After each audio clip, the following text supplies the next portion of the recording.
For the more than 190 cold cases police are still working to close, including the 1976 missing persons case of Debra Kay Stewart.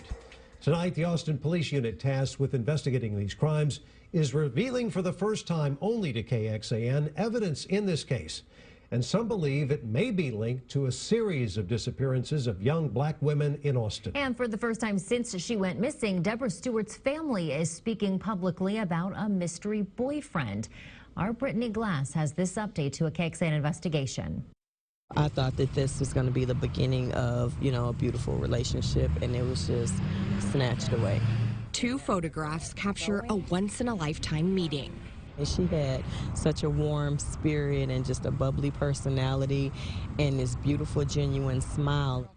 Katrina Trotman was just 7 years old, but still remembers this day in May 1976, in the home where she grew up in Houston. Someone knocked on the door, and it was her, and I didn't know who this person was, and my dad was so excited. A father pictured with Katrina and the big sister she'd never met, Debra Kay Stewart. She has such a beautiful spirit. I just remember just hugging on her and, just her loving on me. It's hard to lay this memory to rest.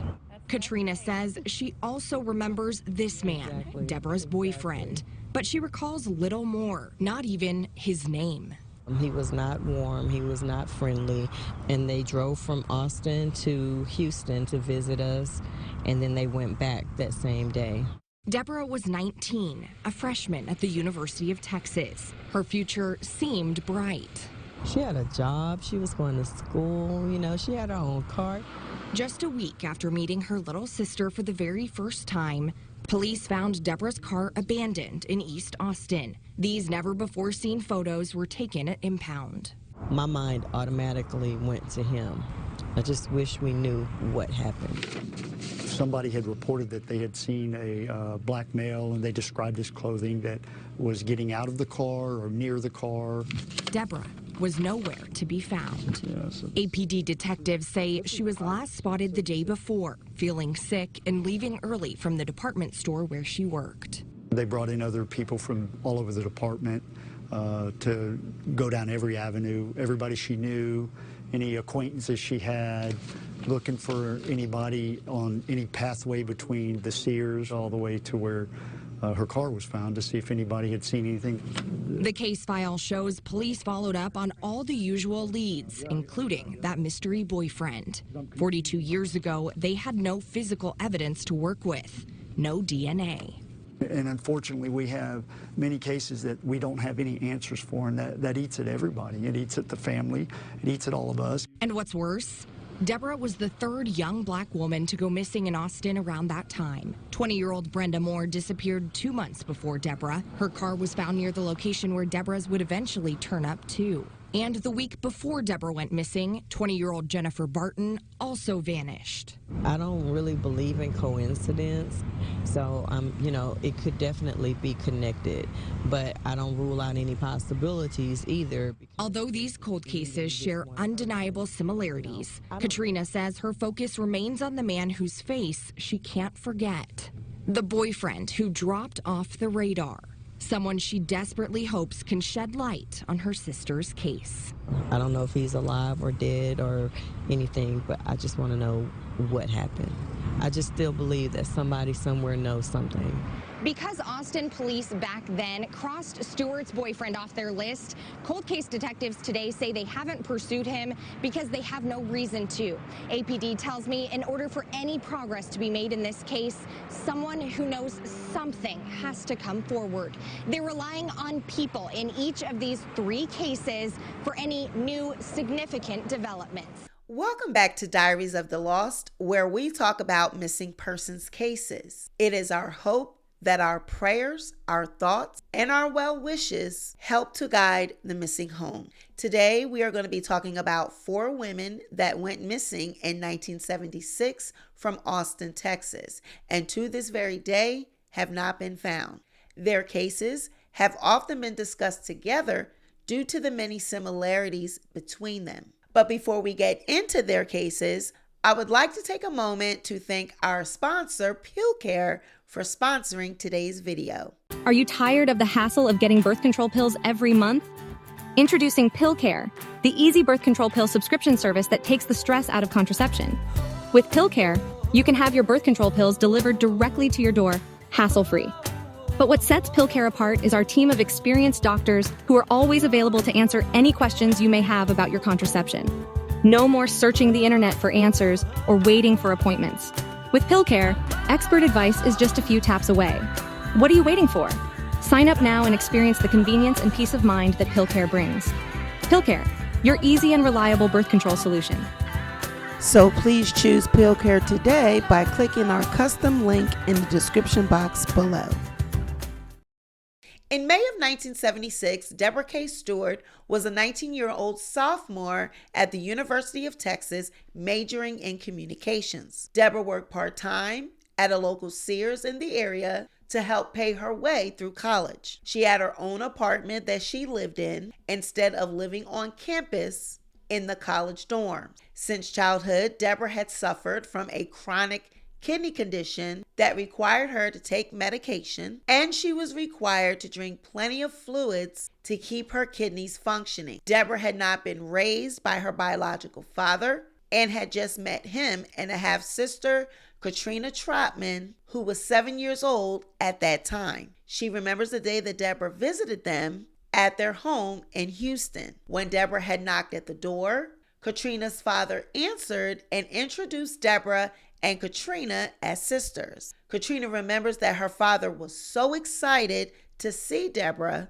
and remembers that Debra had a warm spirit, a bubbly personality, and the most beautiful and genuine smile that Katrina had ever seen. Katrina had hoped that this meeting was going to be the start of a beautiful relationship. Now, while the three were catching up, Katrina could not take her eyes off the man that her big sister had brought with her. He had made such a negative impression that when Katrina looks back on that meeting, she cannot recall his name, but she can just remember his attitude. He was not warm, he was not friendly, and it was quickly understood that he was Debra's boyfriend. And just as quickly as they had come to Houston to visit, they had left back to Austin that same day. That meeting would be the first and the last time that Katrina would see Debra. On May 21st, 1976, Debra reported to Sears like any other day to start her shift. Now, while working, Debra told co-workers that she started to feel ill and that she was going to leave early to go see a doctor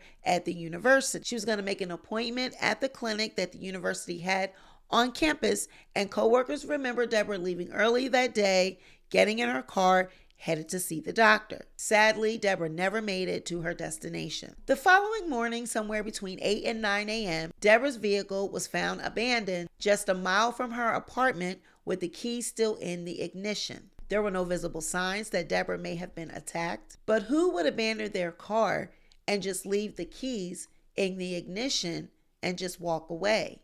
At the time that police located the vehicle, the doors were locked, and witnesses claimed to have seen an African-American male exiting the vehicle. He was between 5 feet 9 inches and 5 feet 10 inches tall, weighing about 190 pounds with short, neatly styled hair. The unknown man was described as wearing a long-sleeve button-down shirt with dark-colored pants. Now, of course, when Debra's family heard this, they immediately thought that Debra's mystery boyfriend could be involved. When investigators questioned him, there was no evidence to suggest or link him to Debra's disappearance. Now, to aid investigators in their efforts, Debra's parents hired a private detective. Sadly, this detective was not able to turn up any additional clues. Police even called a psychic, but none of the information that the psychic gave turned out to be true. The FBI even checked for Debra's name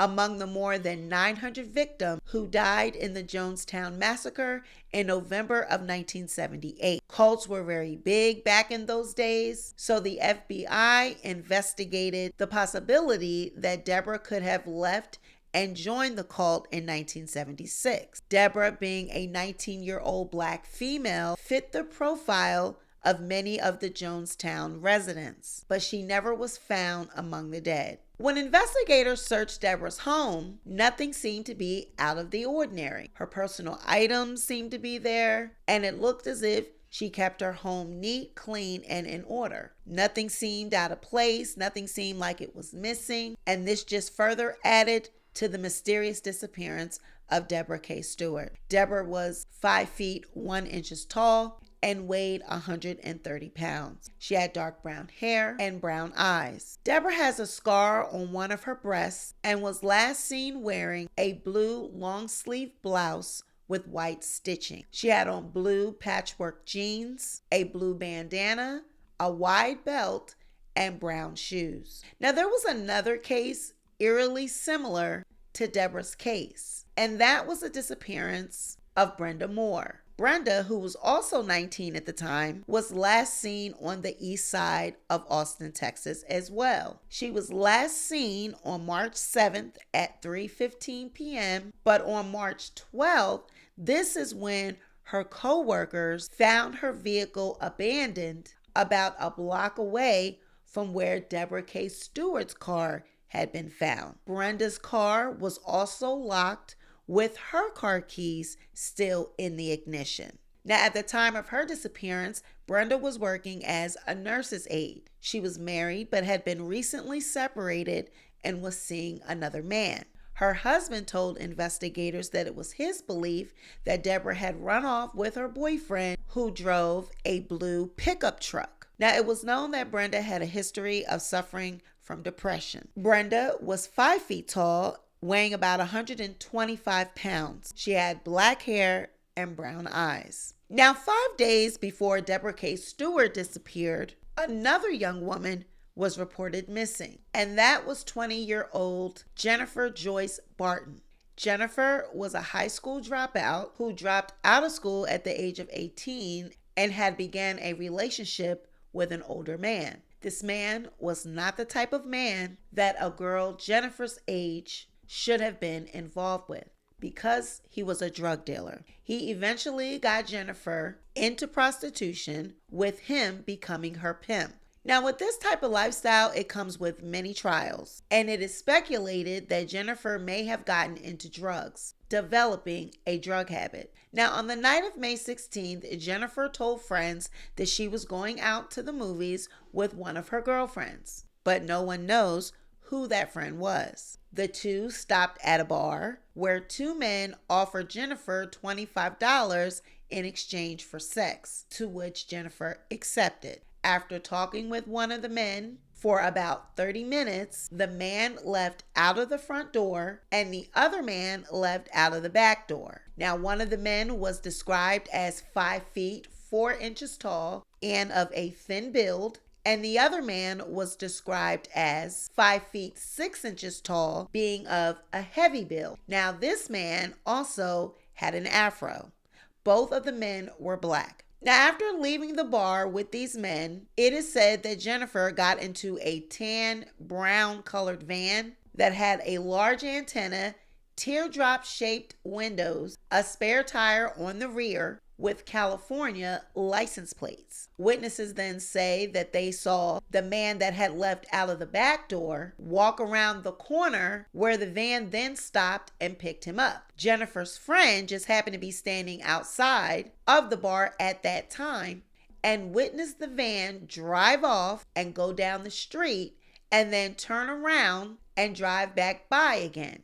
But when the van drove back by, the friend did not see Jennifer inside of the van. Jennifer Joyce Barton has never been seen since. So leading up to Jennifer's disappearance, there had been some shady things going on. The pimp that Jennifer had gotten involved with when she dropped out of school went to jail. She then met another pimp who ended up being murdered during a robbery that had gone bad at a local hotel in Austin. Now, it was rumored that Jennifer may have had something to do with that robbery, that she had possibly set him up. Jennifer was worried that his friends wanted to seek revenge and murder her. Then there were also rumors that Jennifer had stolen from some drug dealers and that they were out to get her as well. Shortly after her pimp had been murdered, Jennifer's apartment had been broken into and vandalized, and a pair of her underwear had been pinned on the wall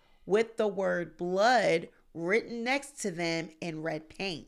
Now, it is important to note that when investigators investigated the disappearance of Jennifer, they were not able to make any connection between these events. Because of the lifestyle that Jennifer was leading, they just chalked it up as experiences that were happening to her. Those were the consequences. Now, because of this lifestyle that Jennifer had been leading at such a very young age, it seems that she may have started to become tired of living that way and wanted out. She had made comments to people about wanting to get away and move to California to get a fresh start.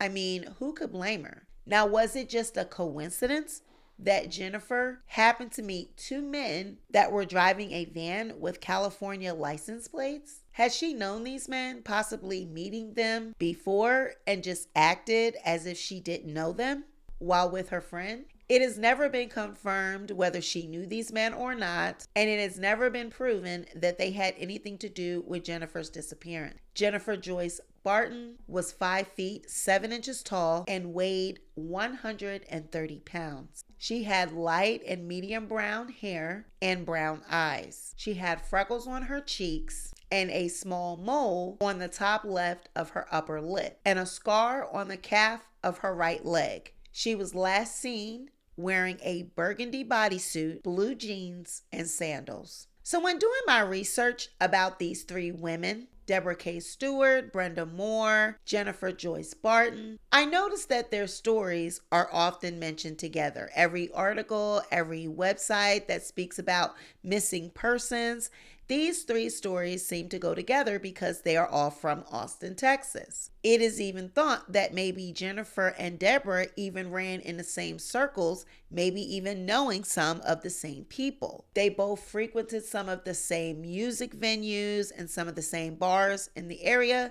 So while they may have not known each other physically, they may have known of each other or maybe just seen each other around. Now, during my research, I came across a fourth woman that went missing in 1976 from the same area.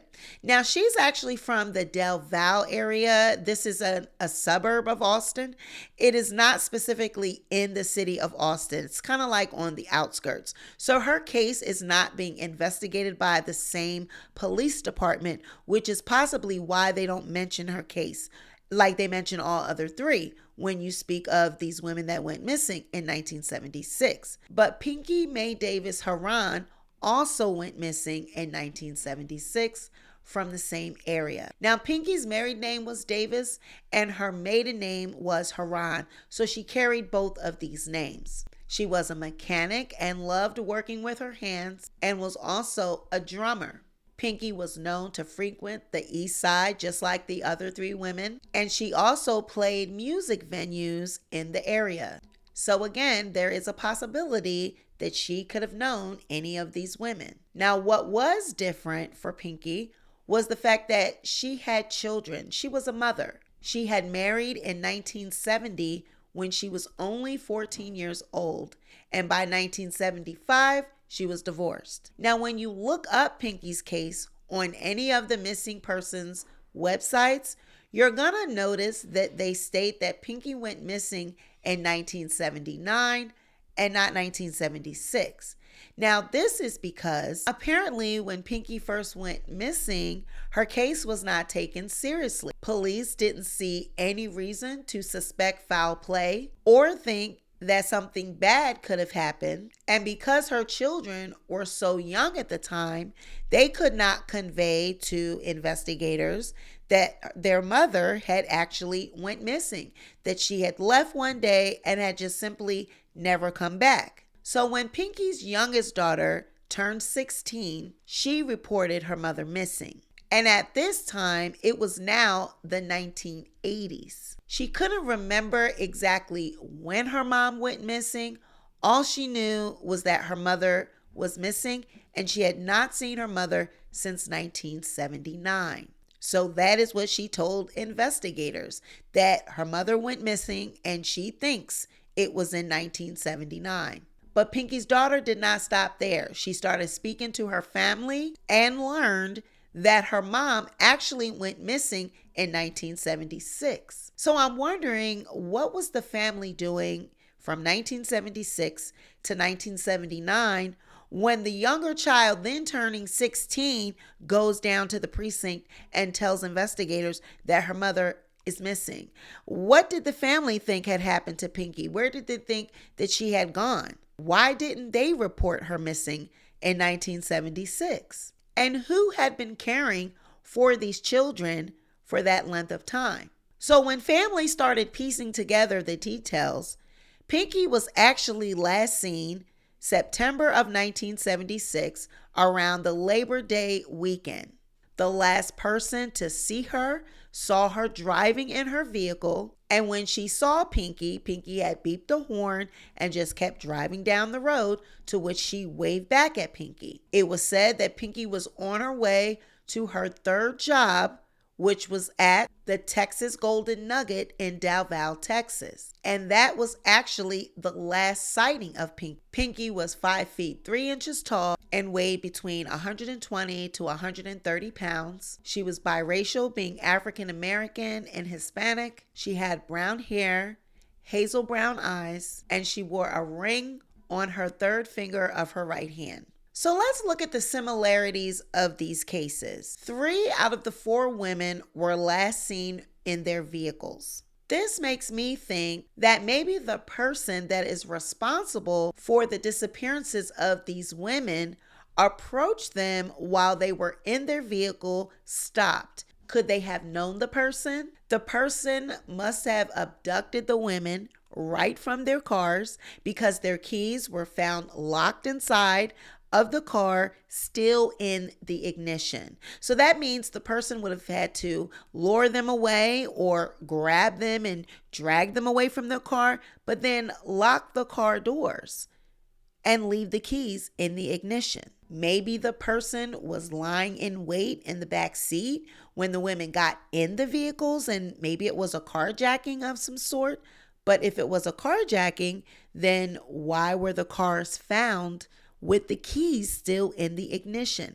That means that the person would have to have abducted these women and taken them away from their vehicles. So our carjacking, that would have meant they would have stolen the vehicles and maybe, taken them off to sell them or, chop them up at a chop shop or something like that. For the vehicles to still be found and found with the keys suggests that the women were taken, they were abducted, and they were lured to another location. All of the women were African American, around the same age of 19 or 20. They all had dark hair, brown eyes, and they were all around the same weight, 125 to 130 pounds. They were all known to frequent the east side of Austin. 2 of the women's cars found within just a block of each other, both under the same conditions, car keys still in the vehicle with the doors locked. All of these women are still missing to this day. Now, there has been some talk with these cases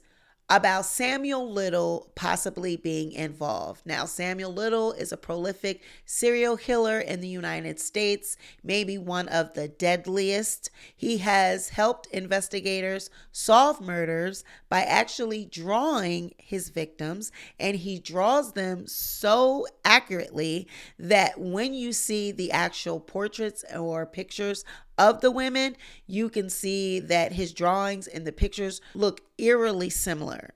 They are so detailed that it is scary.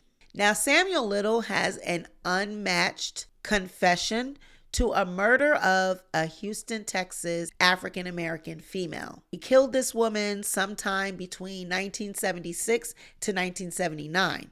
So he has not named who the woman is. We do not know who she is. She's just a Jane Doe. So it is possible that he may have come in contact with these 4 women, being as though they were from Texas and they were killed in 1976. He has been connected to many cold cases, but investigators have not been able to put him or place him with having any connection with Debra, Brenda, Joyce, or Pinkie. This is just a rumor that kind of circulates on the internet with no real proof or evidence. All right, you guys, well, that about wraps it up for today's video. As always, I'm interested to hear from you, so drop down in the comments and let me know your thoughts. If you'd like to see me do a specific case, go ahead and email me at teachyouhowtotube@gmail.com. That email will be listed down in the description box below. And as always, like this video, share this video, but most importantly, be sure to subscribe to the channel, and I'll catch you guys on the next case. Bye.